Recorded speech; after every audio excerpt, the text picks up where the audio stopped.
Kemarin di media sosial saya ada yang bertanya apakah negeri ini akan menjadi lebih baik kalau dipimpin oleh TNI.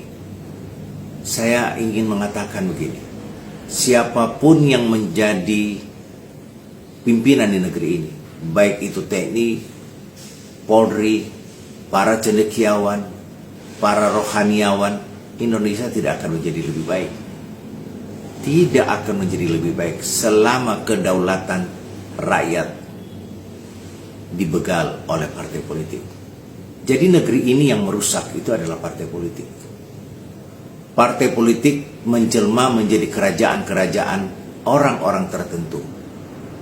Dan mereka memperdagangkan kedaulatan rakyat di tingkat elit itu.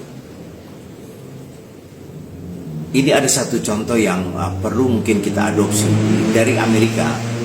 Di Amerika itu yang namanya pejabat publik. Ingat ya, di Amerika yang namanya pejabat publik itu takut sekali sama media maupun rakyat.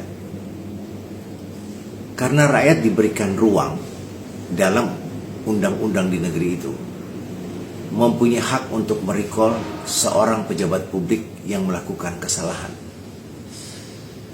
Di Indonesia yang berhak melakukan recall itu adalah partai politik, ketua umum partai.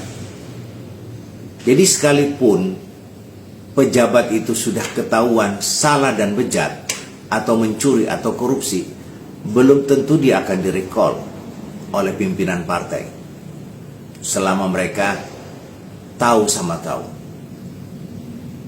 Kalau di Amerika, begitu Anda melakukan sebuah kesalahan, rakyat punya mekanisme yang disediakan oleh semacam KPU-nya yang ada di sana. Itu mengajukan atau mengusulkan bahwa pejabat tersebut harus diganti, dan proses itu berlangsung untuk mengganti pejabat yang bersangkutan. Di Indonesia tidak begitu. Jadi tidak ada yang takut pada rakyat. Yang mereka takut itu ketua umum partai. Karena undang-undang mengatur bahwa ketua umumlah yang mempunyai, atau Dewan Pimpinan Pusat Nasional mempunyai hak untuk merecall anggota DPR atau pejabat publik. Yang tidak bisa diberhentikan oleh rakyat di Amerika itu hanya satu. Ada mekanisme sendiri, yaitu presiden. Di bawah presiden semua bisa diberhentikan oleh rakyat. Dan rakyat sangat berdaulat. Anda bayangkan ya, kalau misalnya ini kejadian di depan mata kita, diperguncingkan oleh publik kasus Pertamina dan menyeret nama-nama orang terkenal dan pejabat publik. Jika undang-undang kita membolehkan rakyat untuk melakukan recall, maka saya kira Erick Thohir sudah lama berhenti. Demikian juga Menteri Kelautan, saya kira sudah lama diberhentikan rakyat. Tentu ada mekanisme melalui diminta kepada presiden untuk memberhentikan. Tapi kalau presiden tidak memberhentikan, maka presiden bisa diimpeach oleh parlemen. Jadi saya kira kedaulatan rakyat harus dikembalikan kepada rakyat. Rakyat harus berdaulat. Hari ini rakyat tidak punya kedaulatan. Setelah pemilu, suara rakyat dibegal, kemudian suara rakyat ini mereka perdagangkan atas nama koalisi. Siapa yang menikmati semua perdagangan kedaulatan ini? Ya para elit. Rakyat hanya bisa menyaksikan tontonan-tontonan para elit yang berselancar, yang melakukan drama dengan berbagai macam kekayaan yang melimpah di mana-mana. Sementara di satu sisi rakyat yang mempunyai kedaulatan, mereka mengais-ngais rezeki dari hari ke hari hanya untuk bertahan hidup. Jadi sekali lagi bahwa siapapun yang memimpin negeri ini, misalnya ada desakan bahwa harus militer yang memimpin. Contoh yang paling dekat adalah Pak Prabowo.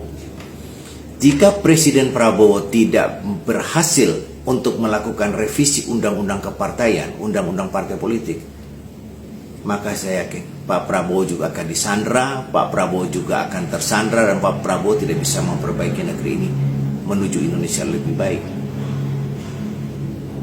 Ini persoalannya adalah persoalan mendasar kita adalah dengan hak rakyat yang dibegal oleh partai politik. Jadi percuma buat kita melakukan dikotomi antara militer dan sipil. Bukan itu persoalan yang mendasar. Itu ada isu lain yang dimana ada kekhawatiran kelompok-kelompok masyarakat sipil jika akan terjadi militerisasi di negeri ini. Tapi ini ada hal yang lebih mendasar. Bisa saja nggak terjadi. Partai-partai politik ini akan semakin kuat posisi mereka jika mendapatkan dukungan dari militer, dan ini sangat berbahaya. Sangat berbahaya. Partai-partai politik kemudian mereka berselingkuh dengan TNI, dengan militer, maka kekuatan mereka semakin besar dan hanya menunggu waktu kapan negeri ini di tengah kerapuhan runtuh di tangan rakyat. Sekali lagi yang mau saya ingatkan bahwa undang-undang partai politik segera direvisi. Partai politik menjelma menjadi milik keluarga-keluarga tertentu. Partai politik sudah menjadi sumber pendapatan keluarga atau orang-orang tertentu. Ini harus kita hentikan. Dan saya kira Pak Prabowo bisa melakukan ini. Jika ada perlawanan dari partai politik, menurut saya Pak Prabowo bisa melakukan konsolidasi untuk menggerakkan rakyat bersama militer atau bersama TNI untuk memperbaiki negeri ini dari undang-undang kepartaian, undang-undang politik yang telah merusak tatanan demokrasi di negeri ini. Salam.